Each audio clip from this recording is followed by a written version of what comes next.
హర హర మహాదేవ శంభో కాశీ విశ్వనాథ గంగా. ఓం గం గణపతయే నమః. శివాయ గురవే నమః. కాశీ సుధాకర స్వామి నమోస్తుతే. వడ్డిపత్తి పద్మాకర్ గారు నమోస్తుతే. హనుమత్ వైభవంలో భాగంగా హనుమత్ కథల్ని చెప్పాలి అని తలంచి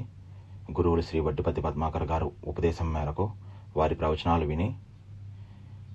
తెలుసుకున్న కథ కాబట్టి వారిని స్మరించుకోవాల్సిన అవసరం ఎంతైనా ఉన్నది. వారికి నమస్కారం చేస్తూ, అలాగే మా సహచరుడు మిత్రుడు మల్లిక్ మన్యసూక్త హోమాన్ని అత్యంత దీక్షతో ప్రతి సంవత్సరం లాగే ఈ సంవత్సరం కూడా హనుమంత జయంతిని పురస్కరించుకొని హనుమంత జయంతి దాకా 17-18 రోజులు నియమనిష్టలతో చేస్తున్నాడు. కాబట్టి అతి కొద్ది మందికి తల్లిదండ్రులకి, అతి కొద్ది మంది భక్తులకు మాత్రం నేను ఈ హనుమంత కథలని ఎలాగో మిగతా వాళ్ళు వినరు కాబట్టి వింటారు అని నిశ్చయించుకున్న వాళ్ళందరికీ ఈ హనుమతి కథను పంపించడం జరుగుతున్నది. ఈ రోజు నుంచి ఇలాంటి హనుమతి కథలు, పద్మాకర్ గారు చెప్పిన హనుమతి కథలన్నింటినీ ఇలాగ పంచుకుంటాను శ్రేయోభిలాషులతో. ఒకనొక సమయమున పూర్వమున అయోధ్య మహానగరమునందు సరియు నది ఒడ్డున యజ్ఞనిష్ఠుడు అని మహానుభావుడు జన్మించి అతని పేరుకు తగ్గట్టుగానే పరమనిష్టతో ఎక్కడ యజ్ఞాలు జరిగినా అక్కడ కూర్చొని అన్ని యజ్ఞాలని అవపోసన పట్టి నెలలుగా సంవత్సరాలుగా ప్రతి యజ్ఞాన్ని అత్యంత శ్రద్ధాభక్తులతో నిర్వహిస్తూ అతని ధర్మనిష్టకు తగ్గట్టే ధర్మపత్నిని పొంది ఆమెతో కలిసి యజ్ఞాలన్నింటినీ చేసి దాన ధర్మాలు చేసి 100 కోట్లకి స్వతహాగా ఆగర్భ శ్రీమంతుడైన యజ్ఞనిష్ఠుడు దాన ధర్మాలు చేసి అటు పిమ్మట ఒక గురువు గారి ఆజ్ఞ మేరకు, సూచన మేరకు, సలహా మేరకు నైమిసారణ్యం కాశీ పట్టణానికి అందరి భక్తుల సమేతంగా ఉత్సాహవంతులను, వంటకాలు చేసే వాళ్ళను, అలాగే గురువులను, బ్రాహ్మణోత్తములను, యజ్ఞాలు చేసే ఋత్వికులను, ద్రవ్యాలను అన్నిటినీ వెంట పెట్టుకొని ఆ మహానుభావుడు అలాగే నైమిసారణ్యంలోకి వెళతా ఉండగా ఒక శనిదేవుడు ప్రత్యక్షమయ్యి, ఈ రోజు వరకు సరే యజ్ఞాలు చేసి అపరకీర్తిని పొందావు, అందరూ దృష్టిలో నిన్ను దైవాంశ సంభూతుడిగా కొలుస్తున్నారు, కానీ రేపటి నుంచి నీకు ఏలినాటి శని మొదలవుతుంది, నేను నిన్ను పట్టుకుంటాను, అష్టకష్టాలు పడతావు, నువ్వు అపకీర్తి పాలవుతావు అంటే, అయ్యా శనైశ్చర యజ్ఞాలు ఎందుకయ్యా పాడు చేయడం? యజ్ఞాలు పాడు చేస్తే ఇక్కడ వర్షాలు ఉండక ప్రజలు ఇబ్బంది పడతారు, దేవతలు ఇబ్బంది పడతారు, నన్ను పట్టుకున్నావు కానీ యజ్ఞాలను పాడు చేయకు అంటే, అది అంతే, నేను పట్టుకుంటే అంతే జరుగుతుంది అని శనైశ్చరుడు అదృశ్యమవ్వగా అటు పిమ్మట ఏం చేయాలో అర్థం కాక యజ్ఞం మొదలుపెట్టిన మరుక్షణం క్రూర రాక్షసులు వచ్చి మధ్య మధుపానాలు యజ్ఞంలో చల్లి యజ్ఞాన్ని భంగం చేస్తే, ఆ రోజు యజ్ఞ దీక్ష తీసుకున్న తర్వాత యజ్ఞ భంగం అయిన తర్వాత వంట చేసి వడ్డించకూడదు కాబట్టి అందరినీ పస్తులు ఉంచాల్సి వచ్చింది. 1, 2, 3 రోజులు ఉన్న తర్వాత వచ్చిన వాళ్ళందరూ నిందించడం మొదలుపెట్టారు. ఇతను యజ్ఞాలు చేస్తాను, నాకు అన్నం పెడతాను అని చెప్పి తీసుకొని వచ్చి యజ్ఞం మాట ఉంచితే మా కడుపులు మలమలా మాడుస్తున్నాడు అని ఇంక నిందారోపణలు మొదలుపెట్టారు. ఇక ఆ తర్వాత అతను చేసేదేమి లేక తీవ్ర బాధను పొంది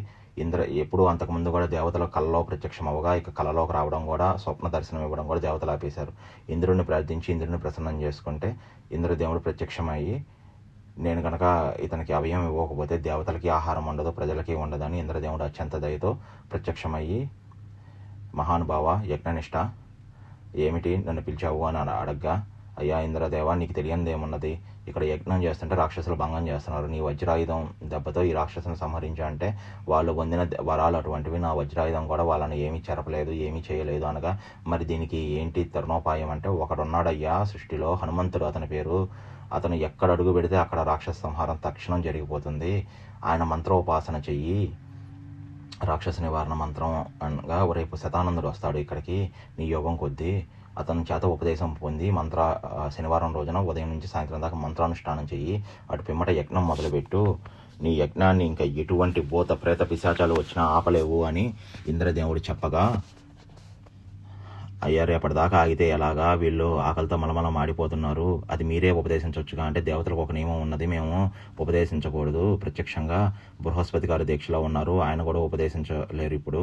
రేపటిదాకా ఆగు అని చెప్పగా, అలాగే ఆగగా శతానందుడు రాగా శతానందుడిని పూజించి ఇలా మంత్రోపదేశం అడగ్గా, నాకు తెలుసు ఇదంతా మా ప్లాన్లో భాగంగానే జరిగింది, మా ప్రణాళికలో భాగంగానే జరిగింది, ఇలా నువ్వు ఇలా కష్టంలో ఉన్నావని తెలుసయ్యా, నేను ఇస్తాను అని స్నానం చేసి రానంగానే అక్కడ గోమతీ నదీ తీరంలో స్నానం ఆచరించి వచ్చి గురువుల పాదాలు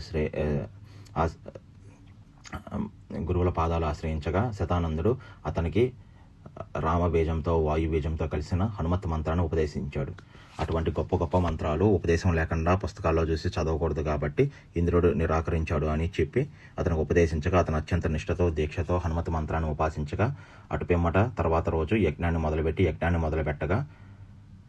యథావిధిగా రాక్షసులు వచ్చి కారు మబ్బుల్లో నుంచి చీల్చుకొని మధుపానీయాలని చల్లబోగా హనుమంతుడు భయంకరమైన రూపంతో ప్రత్యక్షమై హూం అని ఒక హూంకారంతో అక్కడ రాక్షసుల గుండెలో పగిలి చెవుల్లోంచి రక్తం కారి అందరూ అక్కడే చనిపోయారు. అటు పిమ్మట సుందర హనుమత్ రూపంలో ఇక్కడ యోగులకి ఋత్వికులకి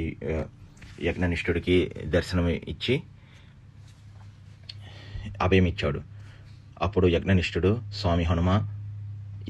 వాళ్ళందరూ ఇలా గుండెలు పగిలి చెవుల్లోంచి రక్తం కారి చనిపోయారు, మాకు మాత్రం నీ నాదం శ్రీరామాయ నమః అని మహామధురాతి మధురంగా వినపడింది. వాళ్ళు అలా ఎందుకు చచ్చారంటే అదే ఈ రాక్షస వినాశక హనుమత్ మంత్రం ప్రత్యేకత.